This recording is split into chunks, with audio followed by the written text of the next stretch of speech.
All right. So I know I've been talking to you, Jaime, about the shop, and we're getting busier.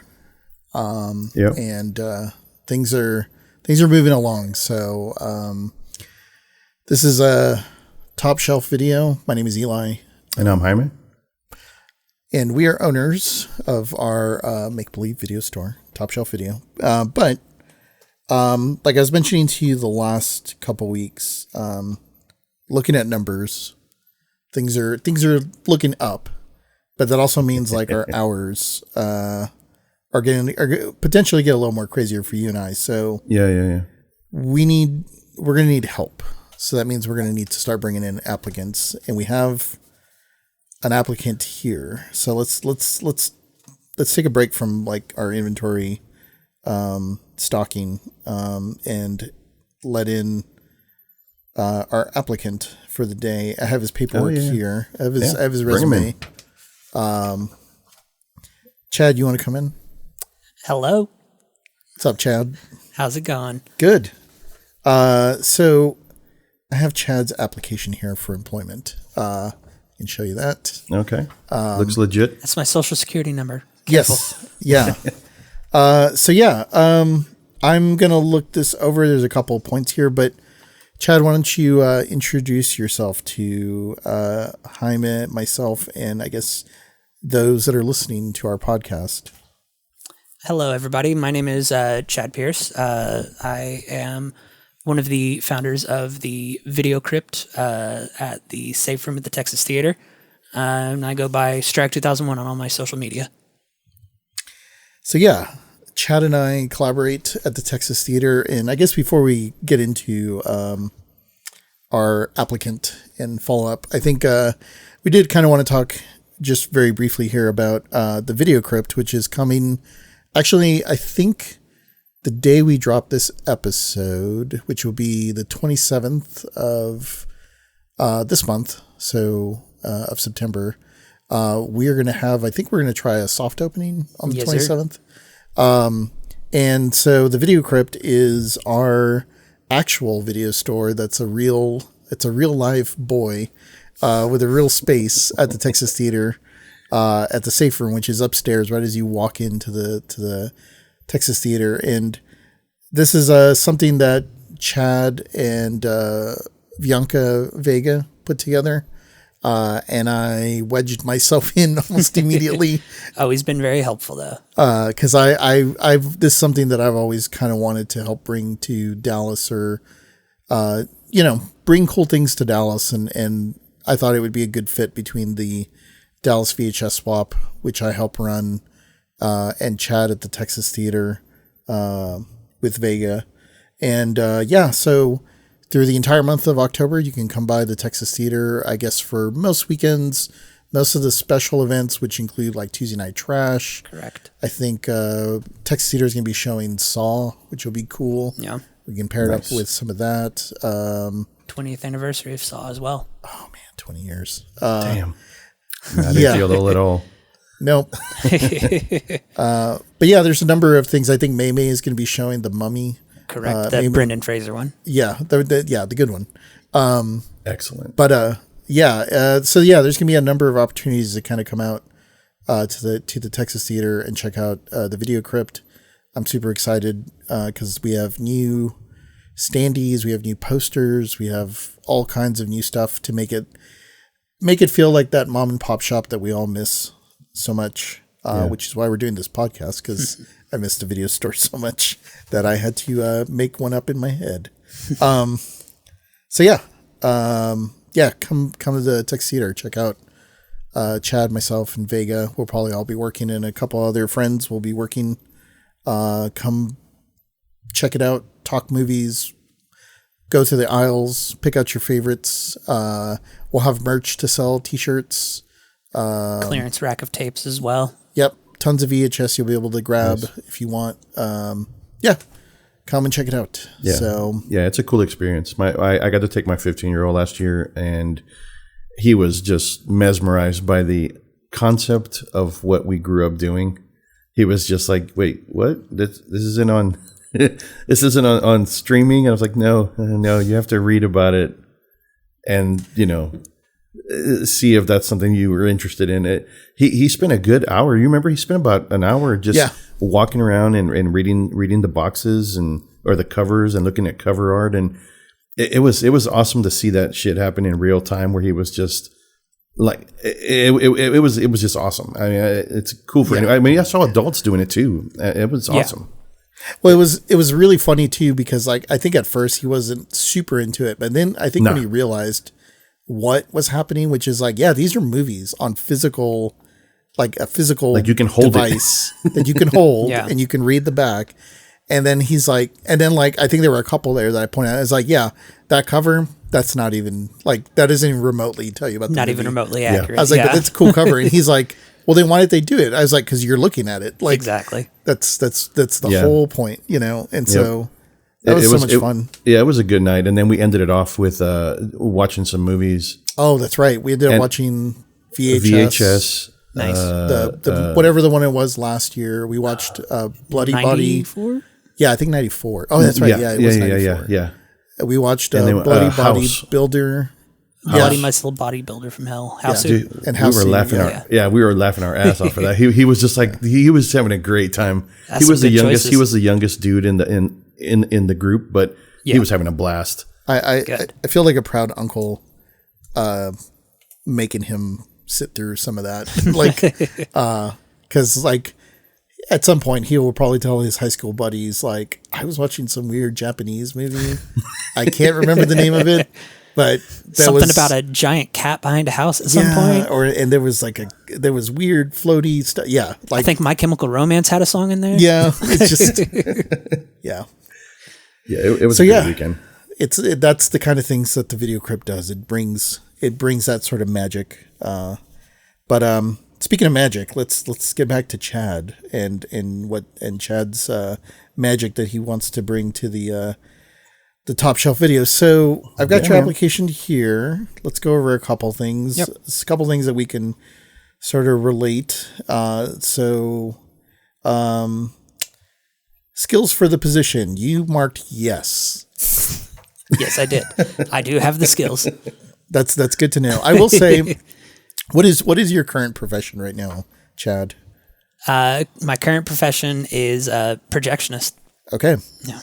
Well, and both Jaime and myself were projectionists as well too. Yes, we were. Of 35 millimeters. So Perfect. this is, I think neither of us worked with anything digital because that didn't exist by the time we were both out of the game, like in the late 90s. Yeah, I mean, it took about 07, I think, was roughly when the first DCP started getting made. Yeah. No Country for Old Men is really? one of the earliest DCPs I've ever seen. Huh. Yeah. Yeah. And I think, Jaime, you'll find this interesting because Texas Theater doesn't have a platter system. I mean, you do now, though. We do, but we don't run everything on platter. Right. Only new releases primarily. Yeah, because most of your films are on loan, right? Or correct. So they're from archives and stuff, so they don't want us plattering them and splicing any more than it absolutely has to have spliced. So it's a lot of changeover for me. Yeah. Huh. Interesting. Which is 20-minute chunks at a time. Yeah, something that you and I actually have never done. Probably, at least I don't think, right? You never ran. Well, no, all the theaters we worked at were not set up that way. No. Like there was, I can't think of a theater that was set up with 2 projectors for a switchover. Like I'm pretty sure the most we ever did was if we were running, I think for Jurassic Park, I had to run one print across the theater or across the booth to get it to second platter. Yeah. So I'd run it on 2 projectors at once, but it would just kind of go across the wall. Yeah. And then feed up on the second projector. I never had to do that. Oh man. I got lucky. No. Yeah. Yeah, I just played with the platters but I never had to go across. Yeah, I've seen some older pictures of some booths running interlinked things, and it looks absolutely terrifying. Yeah, it is because you cannot leave any of that to chance, right? So you're pretty much there the entire show, so that is like your entire shift. It's exactly why they don't want us running platter as well. Yeah. I mean, one moment messes up, it can ruin the entire film if you don't catch it immediately. No, that makes sense, given that if it's archived stuff. I mean, yeah, I guess, because back then it was like there were plenty of prints of that, in Yeah, like you would just Cinemark call the had all- studio and say, give us another. Yeah. Wow, dude, that's crazy. Yeah, I'll have to. And so I know this is your day job, Chad, but Yeah. and you'll be working. You would be working part time with us, but Yeah. I guess sometime if given the opportunity, if Haim is up here, I'd love to give him a quick booth tour if that's 100%. okay. Yeah, 100%. That hell gives yeah. you. I'm gonna add that I'm gonna add a plus here on the Yeah. There's a couple application. pluses on there +1. in the office only section. Yeah, that's yeah, right. we can put a couple that right pluses. here. Office use only. All right. So, all right. So let's see. Top 3 genres. I see horror, I see kaiju, and I see kung fu. Correct. In that order? I'd say that's pretty close to accurate being in that order. Yeah. Okay, cool. Give him another plus. Okay, yeah, well, I'll go ahead and place that in here. +1. So, I think what I have here, one of the questions that I have for you, what is your third favorite movie? What is that, Chad? Pop Star Never Stop, Never Stopping from 2016. It's a Lonely Island movie. And it is absolutely incredible, over the top, ridiculous, some of the best satire I've seen in film. It starts off with one of my favorite jokes ever, which is just Mariah Carey bragging about how humble she is.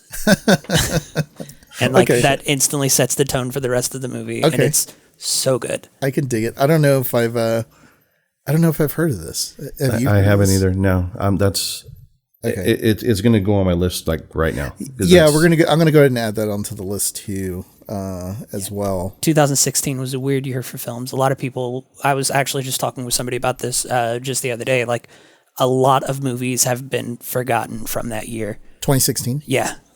Yeah, that is kind of like I would say that's probably like a little bit of a dead spot for me because I was doing a lot of contract freelance work. Yeah. And so I had to be super like focused on like every day, sort of thing. And so I can't think of too many movies from 2016. The two that I pushed while I was working at a theater at that point, the two that I pushed were Pop Star Never Stop, Never Stopping and Kubo and the Two Strings.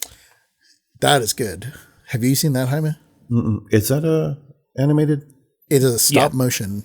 Yeah. Okay. It's from Leica, the people who did Coraline and Box Trolls and Paranorman and all that. Okay. Yeah.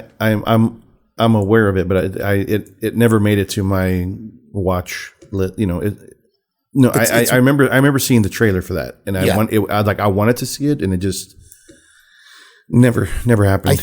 I think 2016 was a weird void. Yeah, I think I only saw that last year, actually. Nice. Now that I think about it, because I think I got a 4K of it. Nice. Because the Steelbook re-releases that they were doing. Yeah.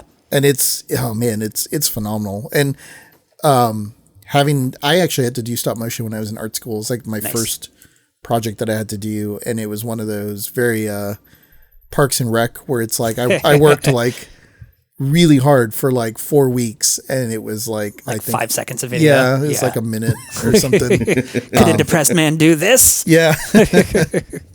Okay, so yeah, we got horror, kaiju, and kung fu, and I know you definitely represent at the Video Crypt when it comes to horror, kaiju, and kung fu. So yeah, there is no way that we are ever going a year without having my martial arts category in there. Nope, I hear that. All right, last movie seen. Murder She Baked, a chocolate chip cookie mystery from 2020, I think. I think that one's 17 actually. Okay, 2017. Yeah. Right. It was a series of Hallmark murder mysteries about a woman who bakes. Yep. And they just theme them to whatever she's baking that episode. That sounds right. Yeah. And Chad is full of shit because that is not a real movie. Oh no, it 100% is. I am not even teasing you. It is legitimate. All right. Well, we'll have to. I'm going to put a -1 there because I might have to. I might have to. That's valid. That's might have to 100% fact valid. check that one. I'm Do not it. sure. You will find out that I'm real. Do I get Hallmark? +2 if that's real? Yeah. Well, I know Hallmark is real. I just don't know about Murder She Baked. Well, No, see, she had- if he had as soon as he threw in Hallmark, I'm like, oh shit, that's a that probably is a thing. So, It is. I can guarantee you that All it right, is. we'll Do I see. get a +2 if it's real? Yeah, you know what? Yeah, There we go. I will work in. We'll work in an additional free rentals There we go. if that is the case. Have you ever had late fees? You marked yes, and you have a worse late fee of $69,420. No, $69.420. Oh, okay. I see that. $69.420. Yes. Okay. All right. Because I'm actually an adult, in case you didn't know. Yep. I will mark here +1 to adult. All right. All right. And it looks like you, if you were to get hired, we're not saying you will, but let's say we do hire you. You're preferred noon on. Is that correct? Correct. Okay. All right. So we've asked you to suggest a movie to us. Yep. For Top Shelf Video. This would be a movie that would we'll make our Top Shelf Video and what we're going to try to push to customers. And you have selected 1985's The Last Dragon. Yep. Directed by Barry Gordy. Barry Gordy. Yeah. The Barry Gordy. Well, no, actually, I think it's actually directed by Michael. So He was just the producer on it. yeah. he was the Motown mogul. Yeah. Michael Schultz is the director, go. but it is Barry Gordy's name is across the last. the- Yeah. Barry Gordy's The Last Dragon. Yeah. It was very much, I guess, in 1985, it's very similar to like, I guess you could say like Dr. Dre presents like, The Last for Dragon. sure. Yeah. Yeah. So yeah, I guess to quickly summarize this movie before we spoil the shit out of it. So this is basically, I guess, the movie of a young kung fu student who is trying to find the glow that his master has told him that, like if you become your trying to reach search the in final life, level. It's enlightenment. It's nirvana. yeah, it's enlightenment. Yeah, it's nirvana. In order to reach that, you got to find the glow, and so he's got to go on a quest to go find that. And his master is like, you have to go, find the glow, and so throughout his living in New York, it's his job, I guess, or his quest to go find this. And along the way, there's a bit of adventure and romance and all, the mix. So that is a very generic, I guess you could say, synopsis of the movie. I think, let's see what IMDb has to say. In New York City, a young man searches for a master to obtain the final level of martial arts mastery known as the glow. So, I think we're about the same. Yeah. So, 1985. I guess before we just kind of fully jump into it, Chad, when was the first time you kind of watched this, or why The Last Dragon? So it was a discovery later in my life, but it called to me in all the right ways when I first saw it. Growing up, I didn't get the traditional video store experience that most people got. I didn't even get the Blockbuster side of it all. My parents worked at the original Blockbuster back when it first opened, and then they messed up everything and got us banned. So we never really got Blockbuster. My local video shop was a gas station called Dash In. And one of the big things they always had there was like those little like $10 martial arts VHS tapes all along the side and everything. So I got a good handful of old martial arts tapes from back in the day that I would watch. And so, I'd say it was probably around 2015-ish is when I first discovered The Last Dragon. And it just kind of, I resonated with the ridiculousness of it all. Yeah. It hit right for me because I was a big martial arts fan, and seeing Timac's character as like this dedicated martial arts dope almost. It's just it felt right to me, and so it had a bunch of camp. It had good fight scenes, and it was just an all around good time. Yeah. Well, so let's get into the movie a little bit, and we'll kind of just run through a couple of the scenes here. I think, and even before we do that, I don't know, Jaime, if you remember watching this when we were younger. I do. I don't. You don't? No, I don't remember it at all. I when I watched it last Thursday. Yeah. Okay. And it was, and I had to sit and watch it because I was like, I don't remember any of this at all. Yeah. I do remember watching this, and I want to say because our uncle who basically got us into most of our video stuff because he was the cool uncle and our parents were not going to let us rent much of anything, maybe Disney shit. Yeah. But even then it was like, did we even have a VHS at that point? Or I don't think we did. Because he was the young single uncle, uncle. And I think he had the VHS player, the beta player. So all the cool shit was at, he had the 8-track with, so like all the cool shit was at his house. Yep. So yeah, he's the one who introduced us to the whole VHS ninjas and martial arts and kung fu. And so we grew up, that was Steel Eddie. We grew up liking what he liked because he was like, you can watch this because I've already rented it. So like, all right, cool. And I remember this one because I always remember, and even when I watched it the other night, I had the same thoughts, which I was kind of like, what is going on here?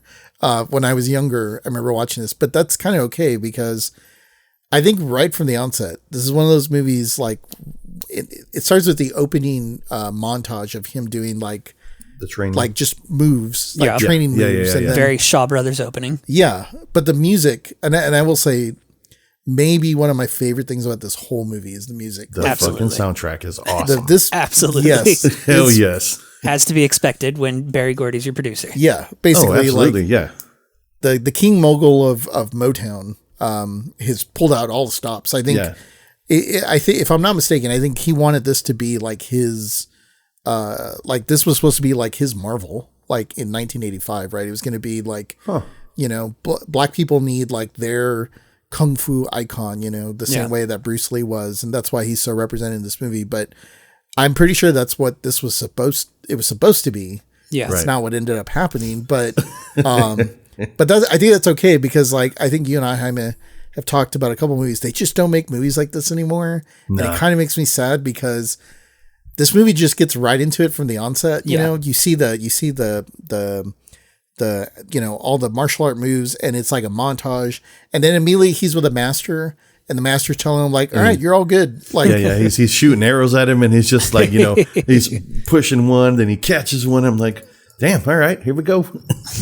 And like, there's no explanation to that. And I kind of miss that about movies. Like, I don't need to always be told what's kind of going on. So I love that there's just like the master, the Asian master is telling him like, no, you're all good. Like now you have to go like, and move on. Yeah. Yeah. I've taught you all I can and that's it. I just, move on. Good luck. I love that. And so, the movie just kind of starts. We're left to kind of figure out like, okay, I guess he's got to go do his thing, even though it's not like fully explained. But in any case, like, so we kind of get like an initial understanding of that relationship. And then in our next like couple scenes, like they're in a theater watching like Bruce Lee movies. And then kind of like out of nowhere, everybody's just, which I love. They're in a theater that's very reminiscent to the Texas theater. So there's an audience there just watching movies, like having a good time.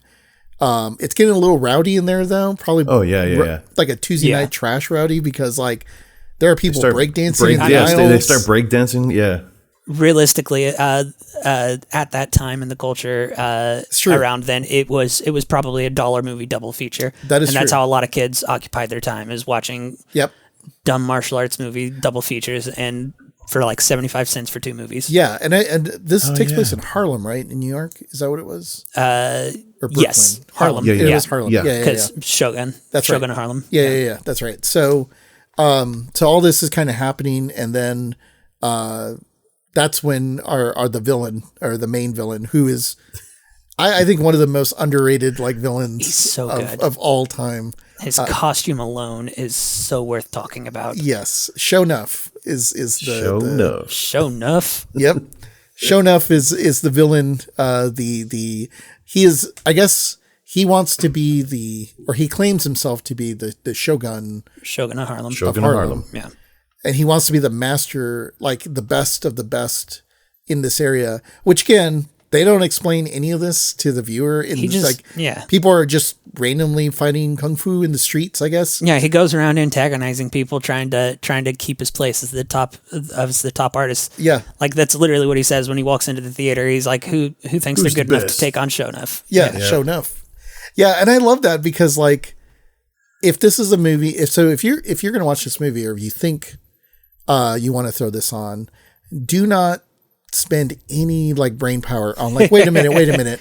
So wait, what are people outside doing? What is kind of, no. Like, just know that there is Bruce Leroy. Exactly. And then there's Shonuff, and there are other probably sub bosses. So it's very like, you know what? Batman has a dude like running around, and there's a guy named the Joker and shit like that. Like, put as much thought into it as that. Yeah, exactly. Like, but yeah. So, this guy's a clown? Okay. Yeah, exactly. Right. Yeah.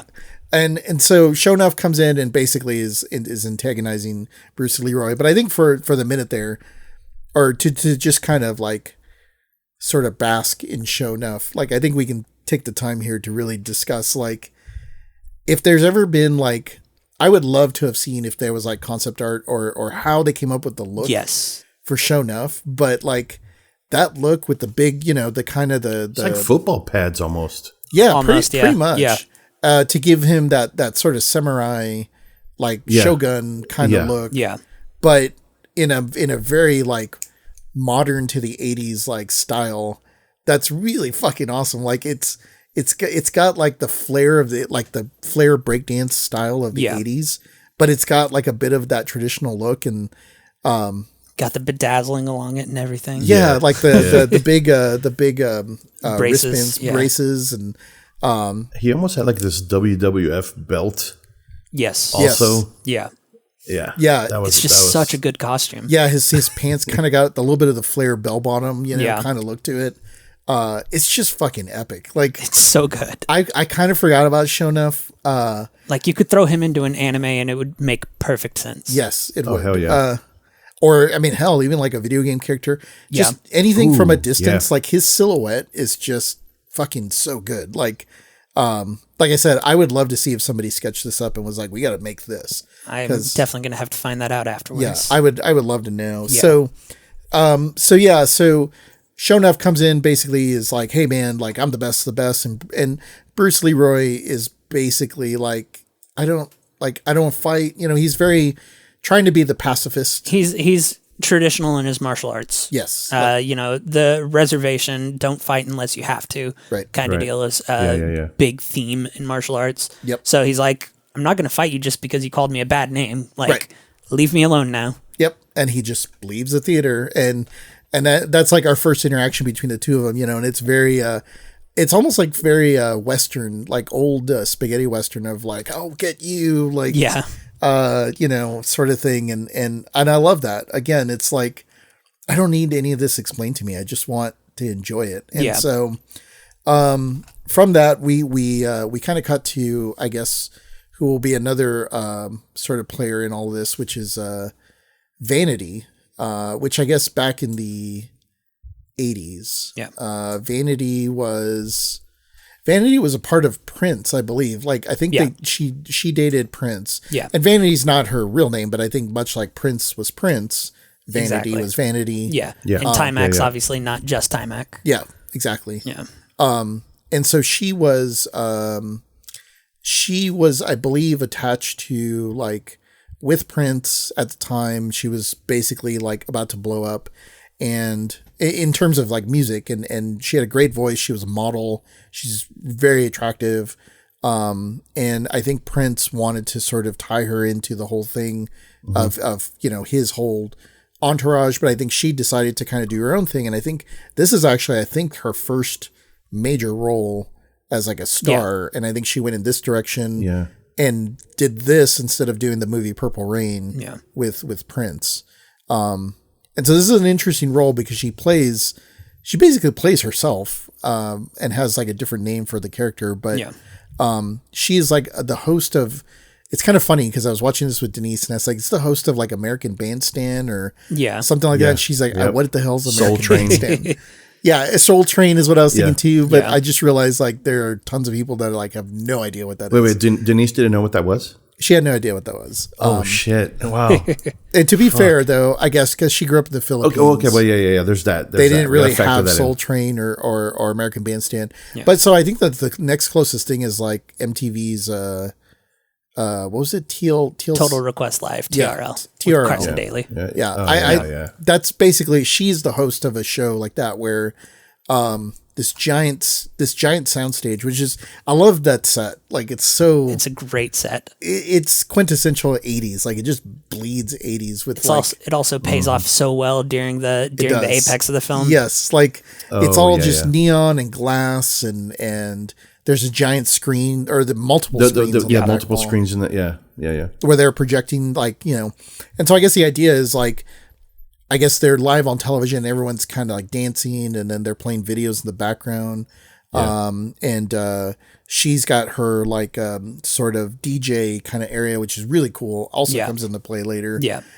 So that's kind of like this, like, I guess where everything kind of happens, the magic happens, I guess you could say. And so we're introduced to her, I guess, as like a setup to the fact that the other villain of this movie, who is what's his name? Baldy McBaldface. Yeah, Eddie Arcadian. Oh, that's right, Eddie Arcadian. He's a video arcade bogle, which was really an interesting. This is an interesting angle. So he's the owner of many arcades, and I guess is tied to the mob or something. I don't know. He's a fixer. Yeah, it sounds like. He fixes things in terms of like if you want a boxing match fixed, he'll get it fixed. Right, or right. if he's going to run all the arcade, or if you want an arcade, he's going to run all the arcades and whatnot. So we get introduced to him because he is trying to get his girlfriend, who is basically a Cyndi Lauper like Cyndi Lauper. Yeah. Faith Prince, actually, I think is her name. The actress name. She's basically he's trying to get her onto a vanity show. That's right. He wants her video to be played. Yeah, like on Total Request Live, basically. Yeah. And it's purely because he's like, it's going to make me a lot of money, right? And exactly. So, he's only out for his own cause, what he wants. It is funny to see a very, very young William H. Macy at the beginning of this movie. Like, I didn't realize that was him. I had to go back and I was like, was that? It looked like him, but I wasn't sure. And I was like, damn, okay. I had to go through the credits, and I was like, no, that is him.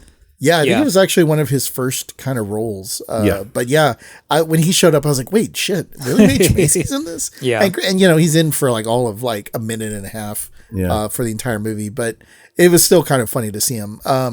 And dressed in a very. Can I back you up real quick before we get any further? Because that was something I just realized that when Bruce Leroy leaves his master, because it's important to the reveal later.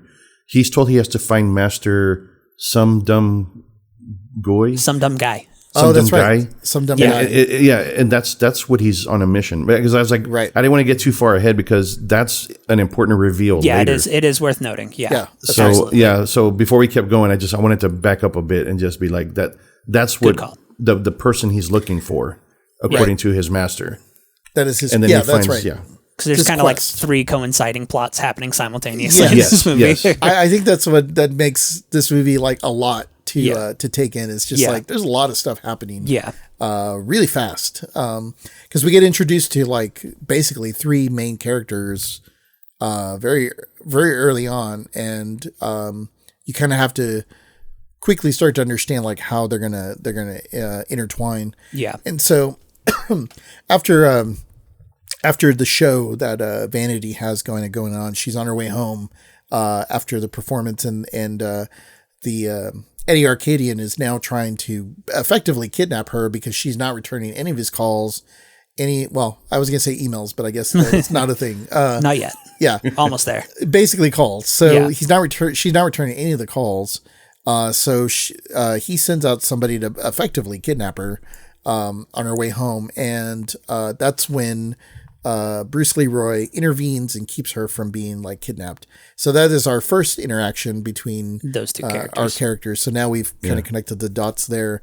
And we kind of get a sense of like his first non-fighting the air montage because he didn't want to fight Shonuff earlier. And I really dig, I mean, he's effectively wearing Bruce Lee's like outfit, or like what he's kind of known for. Yeah, I mean, he literally gets into the looks. Enter the Dragon outfit later. Yes. Yeah. So the two of them kind of meet and Game of Death. And she is mesmerized by this person that has saved her, but then like much like Batman, he just he's gone. But in doing so, he left a medallion that his master gave him, and so he's kind of troubled because he's like, oh shit, like I lost the medallion, and I need to. He needs it for the quest. Yeah, right, exactly. And so basically. From that point, I guess he's now trying to find Vanity, whereas Eddie Arcadian's really upset because his cronies couldn't kidnap Vanity. So the movie gets a little cloudy at this point because a lot of things happen. Like Shonuff comes to the dojo where Bruce Leroy trains. And basically just kind of like still harassing him. Yeah. Yeah. He's really wanting he wants to fight him. Yeah. And he wants to prove to everybody that he is like the number one guy. And but again, Bruce Leroy just refuses to fight. We get a little bit of Bruce's home life because he refuses to fight. We get to meet his brother, his sister, his mom, and his dad. Yep. Who live in Harlem in a small little like apartment. That brother, I forget his name, but the brother is like, man, like 30 years old. Yeah, he's like a 12-year-old acting like a 30-year-old man. Oh, man, he's so good. Like he is like one of the best characters in this movie. Like he is the brother. Unfortunately, he has passed. He died only a couple of years ago. He is the brother of Master G, who is like the original like rapper. Yeah. Rapper's Delight, I believe. Sounds right. He's the guy who originated rap. And so like he was very flamboyant and he's got a lot of charisma. So it kind of makes sense that his little brother who's in this movie just exudes that like sort of charisma. Same amount of swagger. Yeah, I mean he's so badass in this movie. And it kind of, this is like with the power of Barry Gordon, like you kind of get that because he's like, you know what, I can get this kid. I can get William H. Macy. I can get all these guys. Like I've got the money to do it. So let's just make this happen, right? So we kind of get to meet a little bit of the family. And the brother, the younger brother, is a huge fan of Vanity and her show. He's in love with her. He's got that the schoolboy crush of like, having a huge crush on a girl that's like would be like a teacher to him, like not even remotely close in age. Anakin Padme style. Yeah. Oh yeah. Yeah. Bruce Leroy picks up on this and he's like, you know what? You got to get me in on that show because I got to talk to her because she probably has the medallion that he needs. And the younger brother who's like thinks it's more of like, oh no, she's mine. Like, you can't. Very protective over her. Yeah, over his crush. But it's like, no, this has nothing to do with that. It's just like I actually need something from her, which he still doesn't believe because as the younger brother says, he basically has no game. He's like, you have no game, you have no chance. Like, because I'm suave and smooth.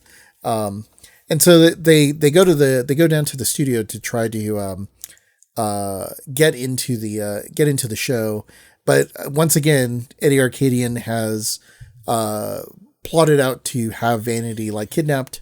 They go and kidnap her from the actual like performance through I think like some sort of disguise, something or other. But again, Bruce Leroy comes in and kind of saves the day. But I think what's kind of interesting through all of this is like, because then Bruce Leroy saves her from Eddie Arcadian in his apartment. It's the first time we kind of get a look at his apartment. Yeah. Which clearly built on a soundstage, but also like this strange, like sort of IKEA 80s kind of vibe to it. Yeah, it's a very rich man, minimalist villain's lair kind of deal. I mean, he literally has like a piranha pit. Yeah, they never really go into depth of what that was, right? I just have to assume okay. it's a piranha. Yeah. Okay. So it wasn't just me. They didn't actually mention or show what was in there. No. It was just something that eats meat. Exactly. Yes. We see him toss the big old ham the hock bone? in there, and then he Yeah. threatens him by dipping him in and everything. Yeah. We see the tie chewed up. We never see what it's actually in there. Yeah, it's It's like a cartoonish piranha is my only guess. It's a very interesting apartment. Like there's strange furniture. There's a really dope VHS player in there with a TV.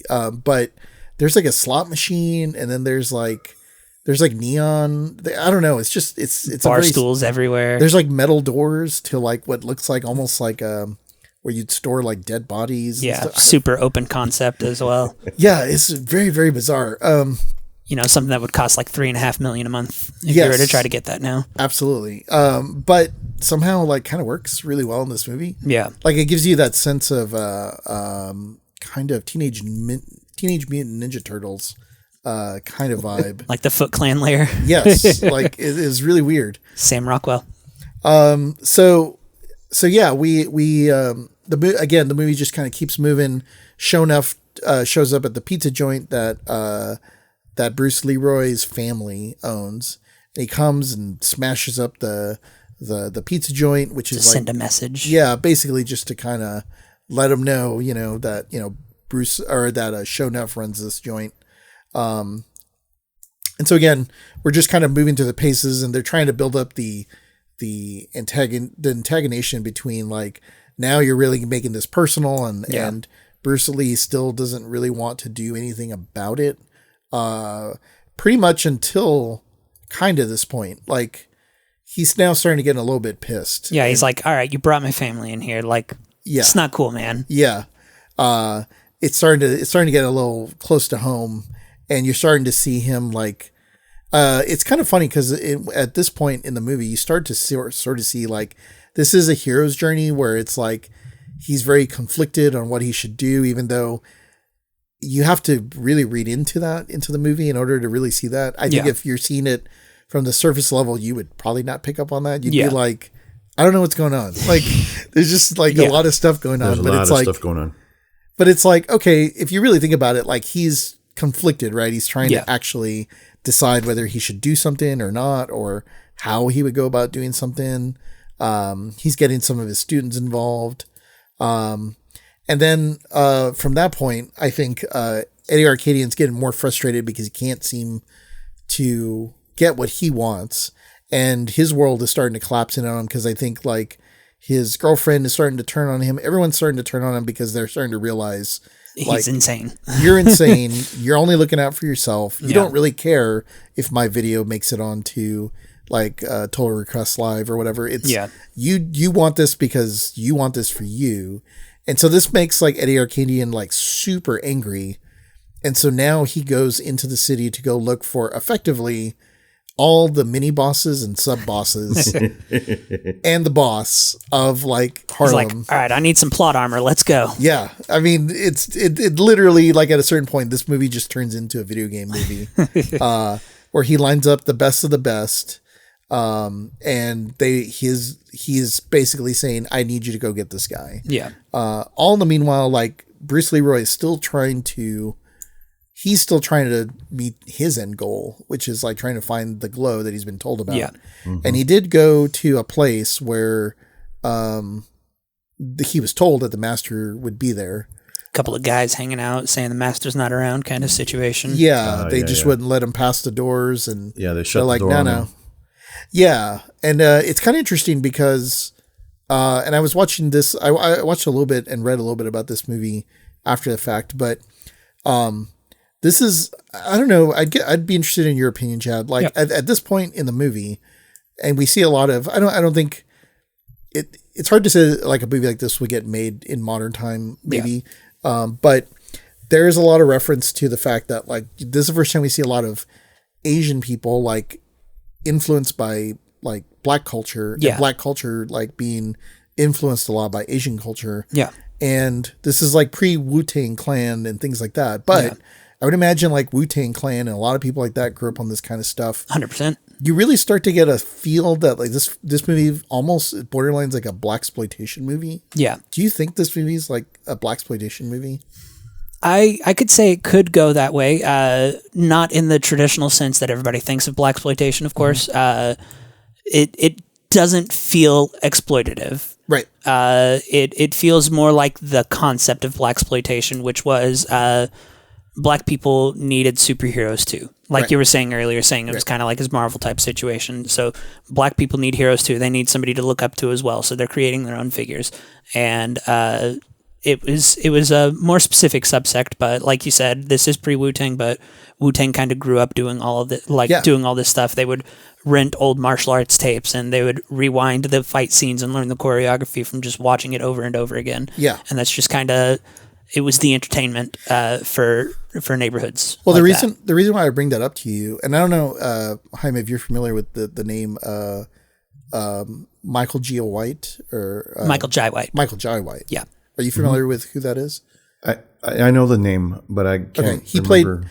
He played Spawn. The Spawn, right? Yeah. Sure, that's one role. That's one role. I say that because I know Jaime would know exactly what that was. He was a huge Spawn comic book fan. But he is an excellent martial artist. Like he's pretty well known, but he's done a lot of movies where he plays martial arts. I saw an interview with him where he actually talks about how like he was doing an interview at a panel somewhere, but he was there with Timac. Yeah. And he told him, he was like, you are the reason why I'm doing what I'm doing here because I saw you as a hero. Nice. Like the Black That's awesome. hero. Yeah. And it made me feel like representation matters, right? Because it felt like I could do this. And I was like, man, that's really awesome. And it sort of falls a little bit like we were saying, like blaxploitation sort of puts these heroes and icons there. Yeah. And I want to say around this time as well too, like I'm Gonna Get You Sucker. Yeah. Also came out around this and very comedy. Like, yeah, I mean, you've got it right there. Yeah, I wish I could reach it and tell you the date. Yeah. I don't remember off the top of my head. I'm pretty sure it's around the same time, Eric. Like 89, 90, I want to say is when it was. Yeah, and it may actually be back just a little bit before Yeah. that, like 88, maybe 80, Yeah. 87, 88, maybe. And I only say that because I remember watching that and thinking like, this is a comedy, but at the same time, like it's making fun of Black exploitation like tropes and things like that. And this movie like borderlines that a little bit, but I think it like you were saying, I don't think it really falls as Black exploitation in the truest sense, but it actually has, I feel like, a nice like balance between what you would call a blaxploitation and just like a good fun action movie. Yeah. And I feel like right around this point in the movie, where he goes to try to find the master, he's getting turned away, he's getting pushed to the limit. Like you're kind of getting this like buildup of steam that's sort of like taking us to like towards the final act of the movie. Yeah. Because like the younger brother doesn't believe him anymore. The family's kind of upset with him. His students are kind of like, you know, are you going to like stand up to the show enough guy? Like, what's kind of going on, right? And you can almost like anticipate what's going to happen. Yeah. But that's kind of okay. And so the thing that I guess kind of sets him off is he goes back to try to talk to the master, and he goes to talk to those dudes again. And he's like, oh man, I should do what Bruce Lee did in I can't remember the name of the movie anymore, but he's like, I need to go undercover. There's only 5 of them. Pick one. You're probably right. Yeah, that's right. So he's like, I need to go undercover. Like, so he acts as I got to blend in. Yeah. He's like, I'm going to act as a delivery person, but also like, I'm going to be very like Black. Like I'm going to, you know, talk jive and kind of whatever to really blend in with these Asian dudes that are acting like black dudes, which Yeah. is They were hard jive going on outside Yeah. the door. Yeah. That was funny. That whole sequence is really funny because, like, again, I think this is where it's sort of like, is this black exploitation or not? Probably not, but there are sequences in there where it's like they're pushing sort of the limits. But like I said, I feel like that's a really fun sequence because you can really see, Asian culture I think is very influenced by like black culture nowadays. That's what I was going to say. It's cultures inspiring the cultures. Yeah, and I think it makes for something really awesome, right? Like, exactly this movie. And I think, I don't want to say this movie is way ahead of its time, but it kind of was ahead of its time because I don't think a lot of people would have mixed these things sort of together. But I mean, the closest that we would have had to have something like this was unfortunately Dolomite. Yeah. I love Dolomite, don't get me wrong, but it is not the same execution that The Last Dragon pulled off. Exactly. I think what Last Dragon has a Dolomite, right, doesn't have is just like production value and money behind it, right? Yeah. And so like this movie leads up to where, and I'm sure I'm skipping a lot of things here, but basically Vanity has been kidnapped, and I think the younger brother has also, I forget how, but he's also kidnapped, and they are now kidnapped together. He went in to try to tell her to stay away from Leroy. That's right. And got caught in the crossfire, basically. Yep, that's right. And Eddie Arcadian has taken them back to like Vanity's the studio. TRL, the TRL studio or whatever. And it's effectively a trap because like Eddie Arcadian has hired the best of the best, all the sub bosses and bosses, all the mini bosses, bosses of Harlem, and is bringing them there for a fight. And but right before that, like Bruce Leroy realizes from the Asian dudes that like there is no master. Yeah, it's all made up. And it's there never some dumb guy. Yeah, some dumb guy is actually a machine. It's a machine that prints out the fortunes in the fortune. Exactly. Yeah, there's not a there's the big reveal. It's not a wise master writing all this like knowledge onto fortune cookies. Yeah. It's literally just a machine. Just a bunch of punks press and play on a machine, basically. Yeah, so it's your classic end of a second act of like Bruce Leroy's at the lowest of the low because there is no master, there is no glow.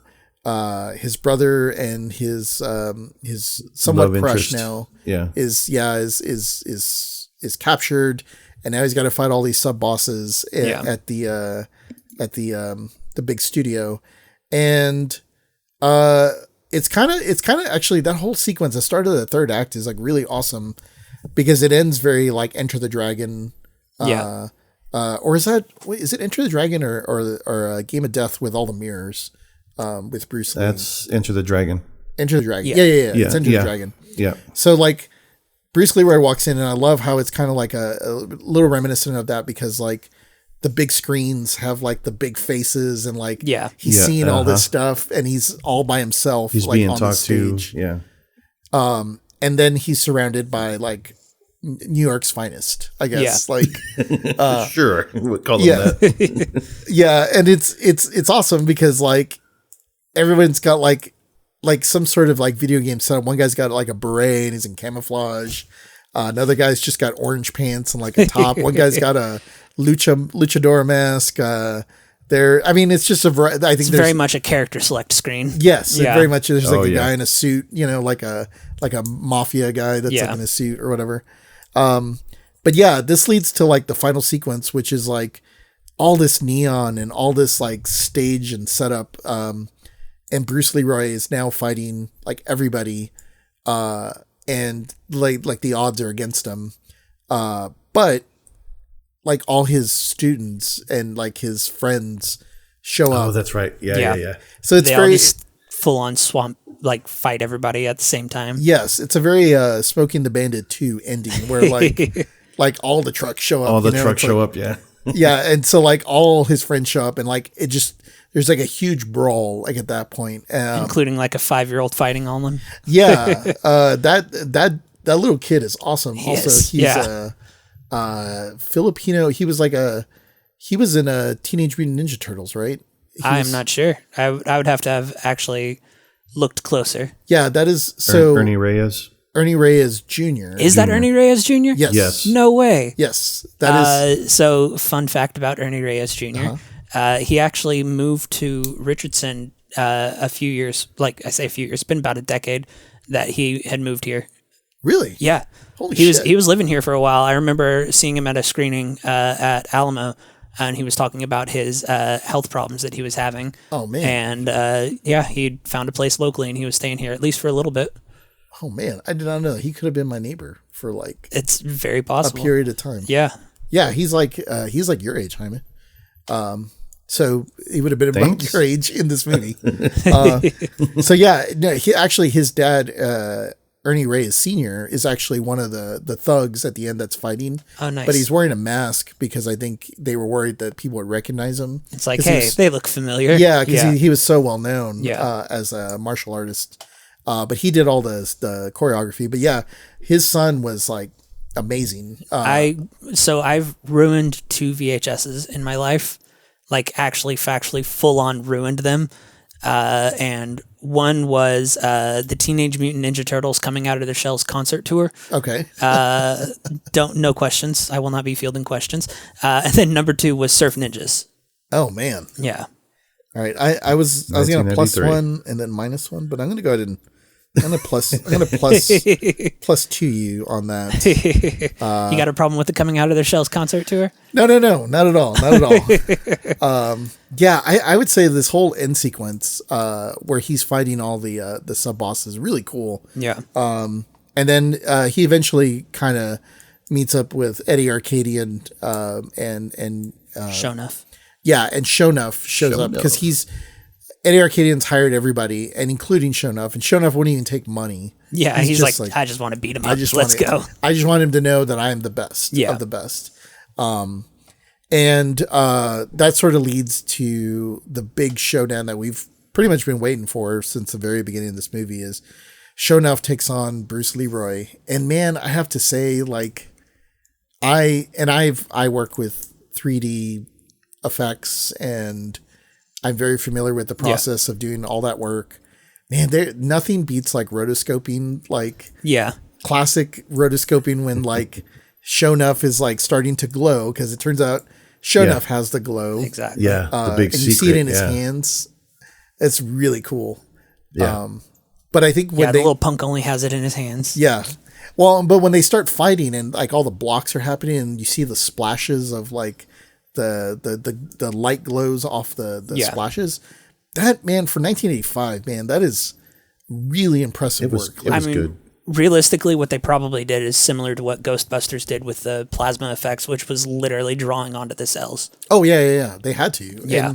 And, because it was so clean and like the amount of rotoscoping though that you have to go through of just frame by frame by frame, and then like they probably did some sort of light exposure of like where they probably cut through the frame in order to pass through. Yeah. Because like the gradient that's kind of coming off like the effects and the glow and everything, it's like that's really, really good for like that. I mean, it's almost insane like how good it is for that time period.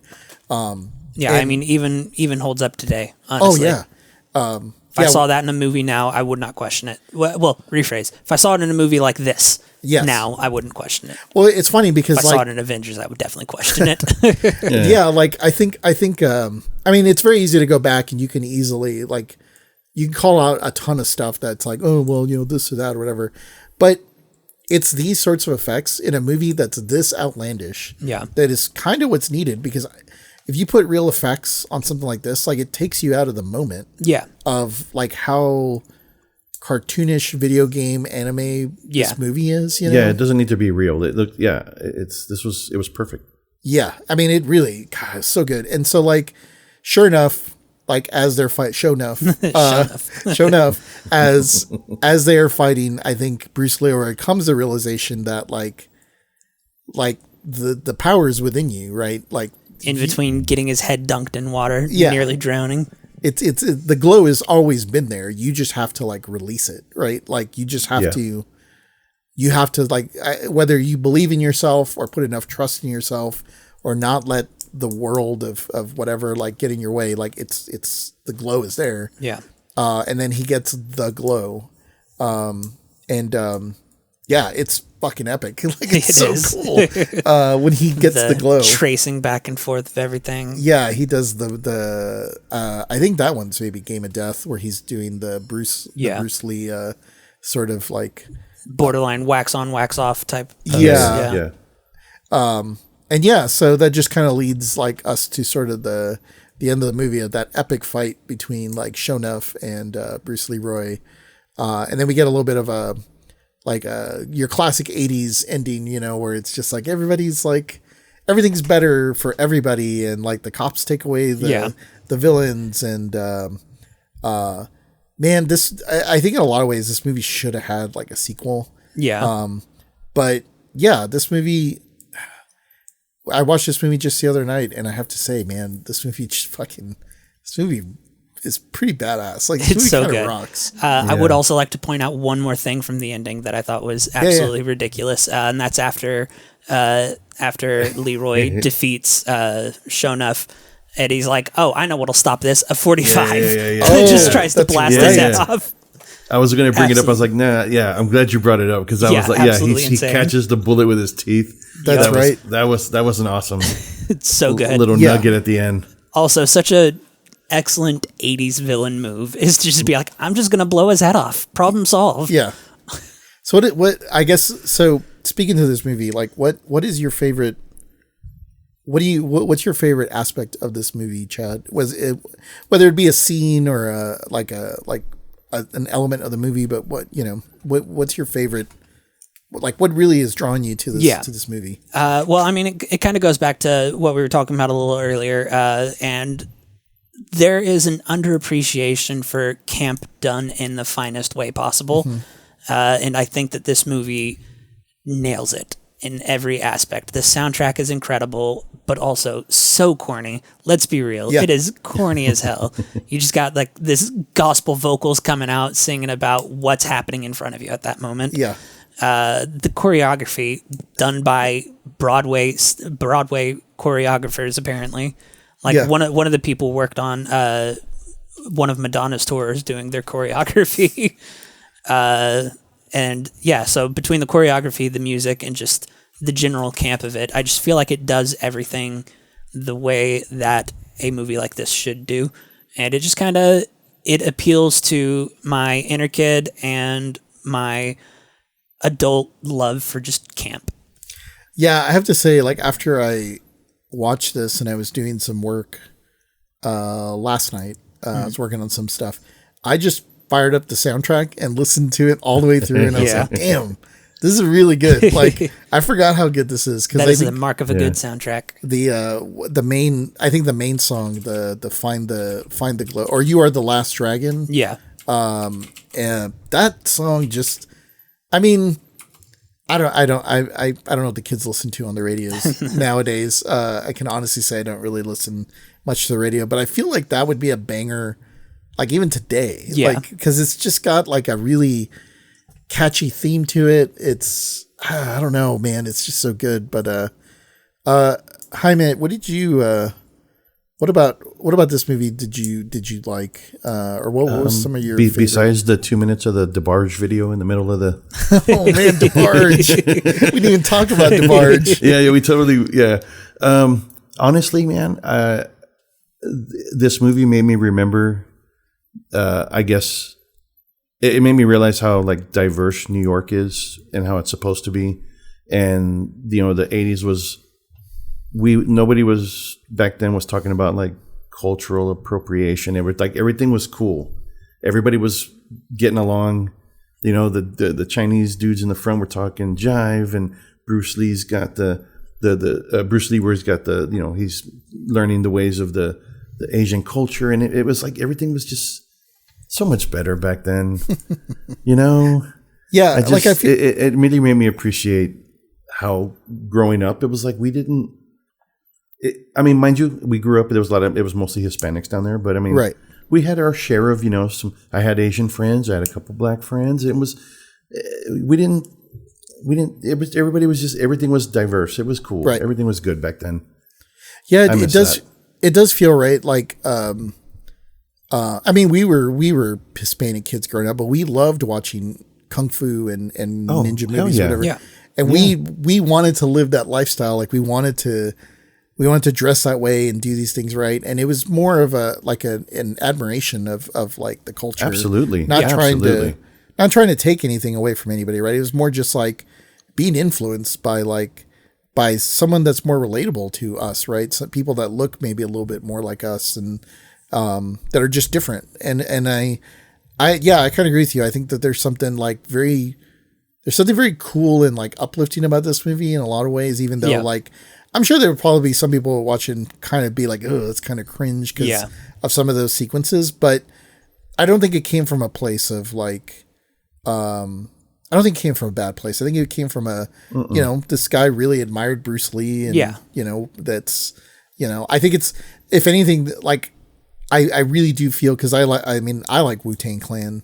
Yeah. And I watched a movie like this and I'm like, man, this had to have been like one of the key. Yeah. I mean, outside of all the Kung Fu they did watch. Yeah. But I'm sure when this came out, they were like, how do I get involved with that? Like, how do I make a movie like that? How do I get into movies like that? And then in 2012, we got Man with the Iron Fist. Man with the Iron Fist. Thank you, RZA. Yeah. And I think that's really cool. I mean, this really does make me feel very nostalgic for the 80s, because I feel like I like that this movie just builds its own world, and I don't need to know all the specifics of backstory wasn't necessary. No, like throws you right into the deep end. We had Eddie Arcadian, we had Shonuff, we had Bruce Leroy and his family, and I feel like that's all the world that there is. Even though there are other people there, but you don't really think or have to worry about that. Like movies like John Wick, at least the first one, and other movies like that, something you can pull it off where it's like, you could be like, wait a minute, why is there like an ambulance like every couple minutes or whatever? It's like, you know what? I don't care. Yeah. Like, I just want to have fun. Yeah. And this movie just like bleeds fun. Yeah. In a lot of ways. So, I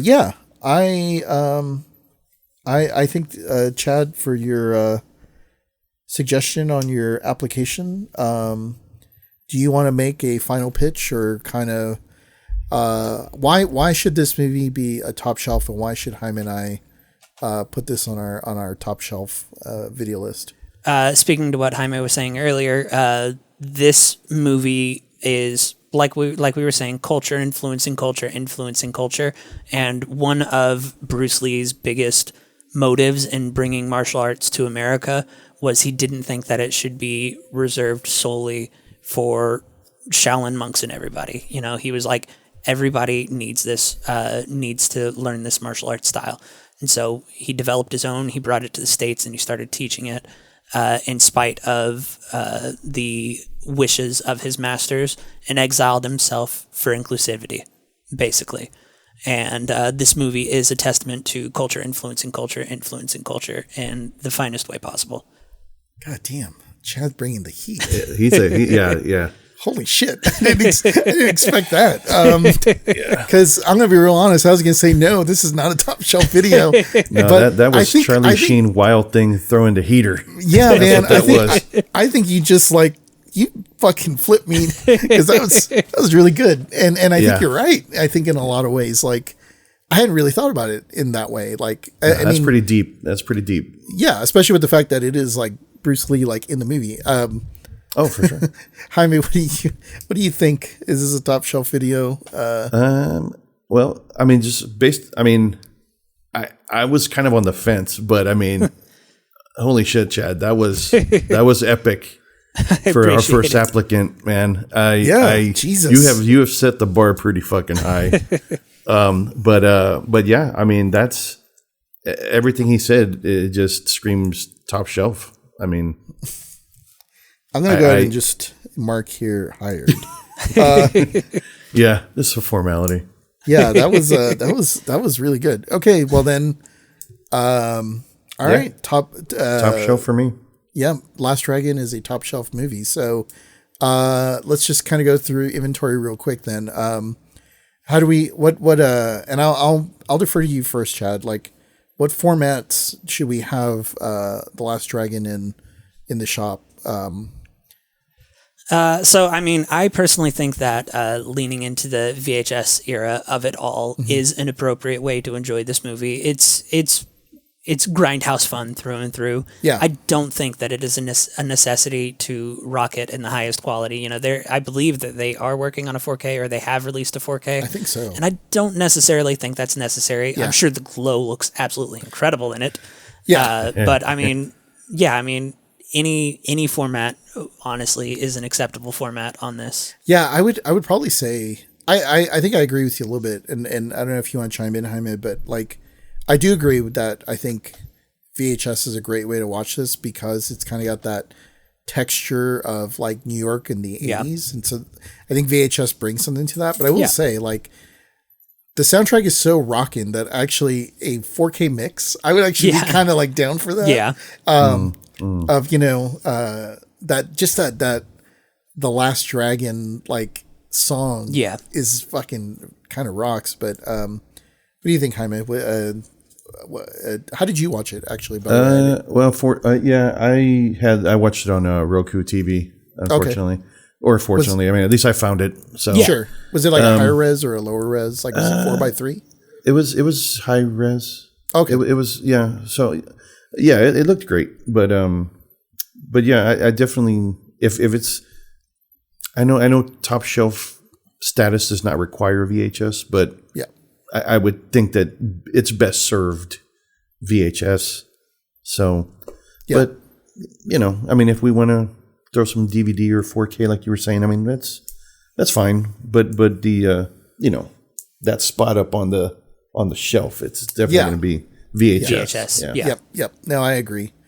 Okay. Well, I think we can get that ordered. That shouldn't be a problem. In terms of like merch, what do we think? Do you have any suggestions for merch? Tell me I'm wrong. No. We spent half of this episode talking about the soundtrack. Yes. If we can get the soundtrack on vinyl, yes. I think we should have that with our some of the other movies that we've already talked about soundtrack wise. I think is Can really we find good. some shown off Halloween costumes? Dude, okay, so here's what I'm thinking. What we need for the store, we need a cutout, like a show enough cardboard cutout. Yeah, and it's kind of written there. It's like, does Top Shelf Video have Kung Fu? And then like underneath it should say like show enough. So like, and then he's just kind of in that classic pose, where it's just him. Yeah. You like looking just straight on cardboard cutout. Right. I'd be super down for that. 100%. I think for the kids, we would need a replica of the medallion that he was supposed to give to the master. Yeah. The belt buckle. So, yeah. Yeah. This looks like a belt buckle. Well, it's because it's a belt buckle. It's with they'd use to keep their pants up. I could see the medallion. I could see that. It would be funny if it was like one of those foil ones. No, where you like unwrap it and it's like chocolate. Oh, and it's a chocolate. Inside. Oh, outstanding. Yes. The molded chocolate. Yeah. Yeah, it's got like a gooey Last center, Dragon. and it's like it's got the glow inside or whatever. Oh hell yeah! Oh dude, yes. That's good. So yeah, I could see that. I got one more just because I want to say it. Okay, Popsticks. Chopsticks for the popcorn, like Bruce Leroy was eating in the beginning. Oh, that's son of a right. bitch. Yeah. He was eating That's with right. the popsticks. That's outstanding. Yeah, It would. Yeah, and it would have the Last Dragon engraved on it. There you go. Yes. Yeah. Yeah, and I will say, like, when it comes to like, especially like, I was watching some videos and some material on this movie like after the fact, and this movie does have like it seems like it has a very like special place for a lot of people in the Black community, because they definitely grew up with this, and there's like more T-shirts and just stuff from the movie that I guess I had never really thought about because, I don't know, I guess for like people like Jaime and I, like we kind of grew up on like American Ninja, and like I remember seeing this, but it wasn't in high rotation. And I think like movies like some of the Kanan movies, and I think even later on, like when we got a little bit older, in movies like La Bamba, or like where representation is there, right? And the Black community has like Bruce Leroy as somebody that they look to as a hero. But they were like tons of shirts about like, the pizza joint that the parents own. Nice. Yeah. The Show Enough, obviously that's like a very common shirt, but they were like tons and tons and tons of shirt. And so like, there's like a whole, for as much as like a Gen X generation like us would think of movies in one light, I think the Black Gen X community definitely thinks of this movie like as like a very iconic movie. So I think that there's tons of opportunities for like, I feel like at the very least too, we got to have like a show enough top, like even if it's like a graphic tee, like the tux shirt, just for the top. So I can definitely see that, but I really want that show enough like cardboard cutout so you can take a picture next to him, you know, and he's like, because he was like 6'5" in real life. I mean, he's massive. You saw him just saunter through that door towards the end, where he clearly looks like 7 feet tall. Yeah, man, imagine having a 6'5" like cardboard cutout of like show enough, just like in your store. Yeah, I read in a thing that he showed up for the audition dressed the part. Like he didn't know a lick of martial arts. Yeah, he learned it on the set. Nice. But he went to the audition dressed as Shonuff in the gear or whatever. Like he figured out, and he went in there like it was already his role and it was just a formality. And sure as shit, he won the role, and the martial arts came later. Yeah, that's 100% the way to get that role. He had the character and the attitude, and he got the role. It was awesome. It was a cool read. Well, cool. Let's see. I think that almost covers just about everything. I think the last two more things, and then we'll have to go back to the customers because we've been leaving them this whole time. Oops. Just kind of hanging, but it's fine. They'll be fine. The popcorn's burning. We just gotta start piping this into the store. Yeah. So everybody can hear what's happening. They know what's going on. Yeah. They'll give us a minute. As a potential employee, what would you double feature this movie with? If a customer comes up to you and says like, hey, I'm going to get this movie because it's a top shelf movie, The Last Dragon. You guys have suggested it, and you're working a shift. What would you recommend as a double feature or a rent with this? Back to Michael Jai White, Black Dynamite. Okay, nice. That 100% Black Dynamite. Yeah, that's a very good choice. Have you seen Black Dynamite, Jaime? Have not. Okay, absolutely incredible. We will fix that. Black Dynamite is great. It's a blaxploitation parody movie, basically. Yep. Okay. So it's Michael Jai White, like we were discussing earlier, Spawn, and it's him basically playing like a Dolomite sort of character. Exactly. Yeah, he's except competent. Yeah. But it plays into like the full framing of old grindhouse movies. So like you get boom shots in it randomly, things like that.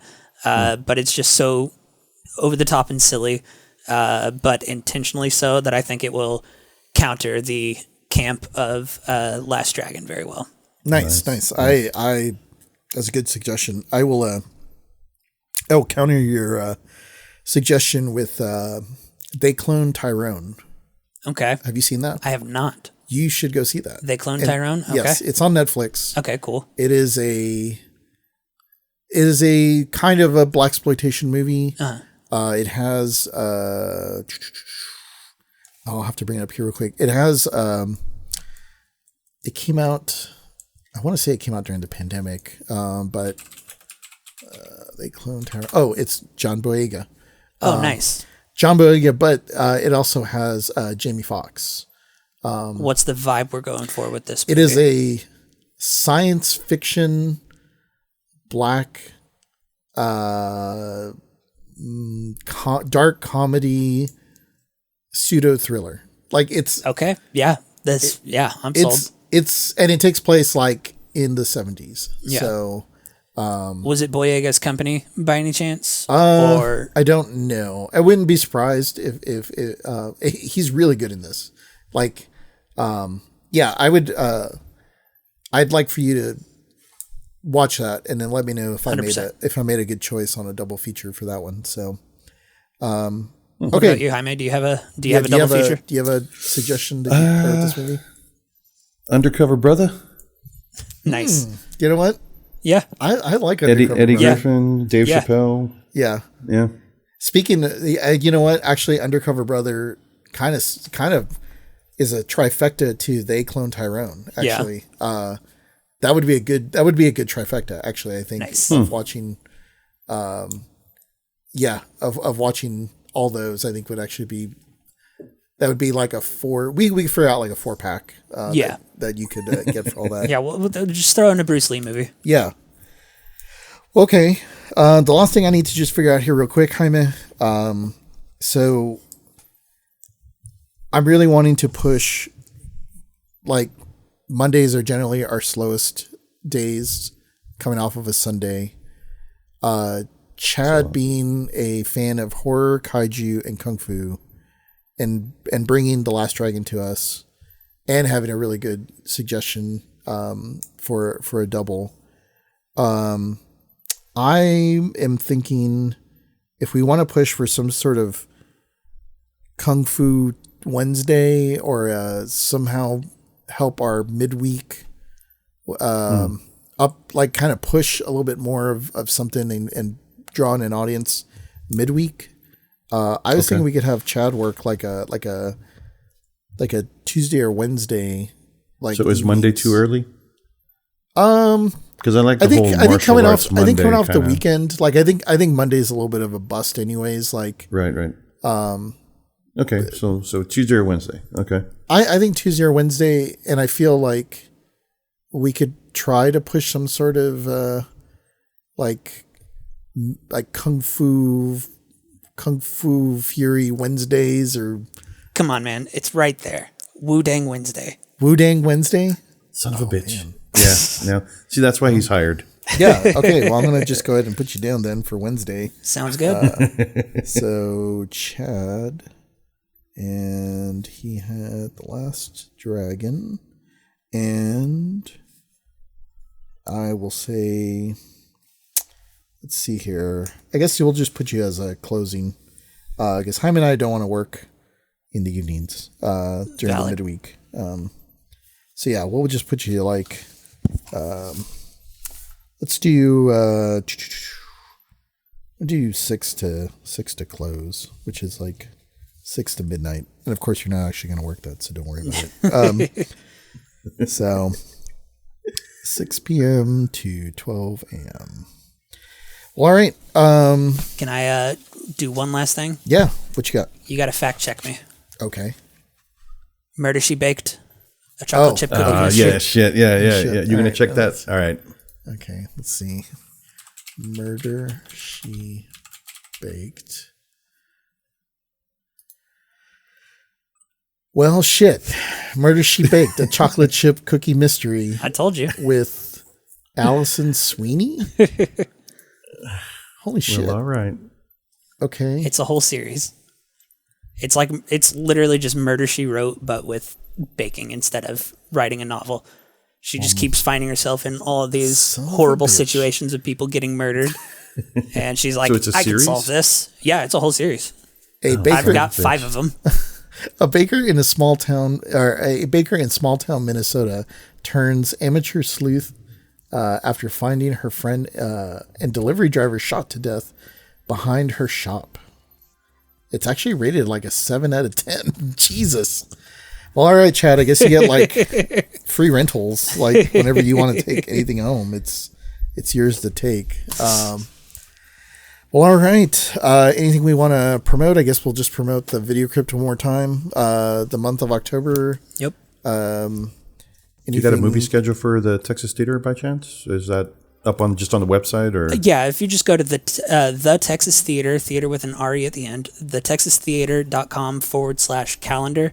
That'll kind of pull up everything that we got for the months as they go up. In October in particular, October 1st, TNT, Tuesday Night Trash, is doing Haunted Ween. Oh, that's right. And then October 8th is when we're planning on doing Saw. Then I think it's the 19th for The Mummy. And then Frankie Frico, I think, comes out the 4th or something like that. Or not the 4th, but like the 9th. I'm sorry, they look similar in my head. And Nosferatu is on the 30th. Yeah, we've got Nosferatu with the Invincible Czars on the 30th. On the 31st, we've got Interview with the Vampire with the Bishop Street Ballet as well. Yeah, that's cool. There's so much going on in October. There's a lot in October. On top of the fact that like Oliver Stone is also coming in October. The 1st through the 4th, Oliver Stone will be there. Yep. He's gonna be here for 4 movies. Yep. So 2 of them on 35. We're Yep. running Natural Born Killers and Talk Radio on 35. that is dope. No JFK. That's. We're doing JFK, just not on 35. Yeah. Oh, okay. I was Yeah. say that seems like a softball toss. Yeah, no. Given the location. All the movies are shot at least partially in the Dallas area. Yep. Like Born on the 4th of July is shot like right down the street from the theater. Obviously, JFK is shot at the theater, and Right. the grassy knoll, pun intended. But yeah, Yeah, they're I'm all definitely around going to there. make my way up there this coming October. Like I said, I forward just to got some seeing you. logistical things to figure out. I'm definitely going to find you. Yeah, it should be a good time there. All right. Definitely. Yeah. Well, all right. It seems like we've got our first employee. We've got you in the books. We got you scheduled, and we got to get back Taking a day to. off Yeah. Well, we finally get to be able to take some days off. So. Well, all right. Thanks, Chad, for hanging out and Yeah, thank you dropping for off. having me. Yeah, dropping off the Yeah, man, it's application. been awesome.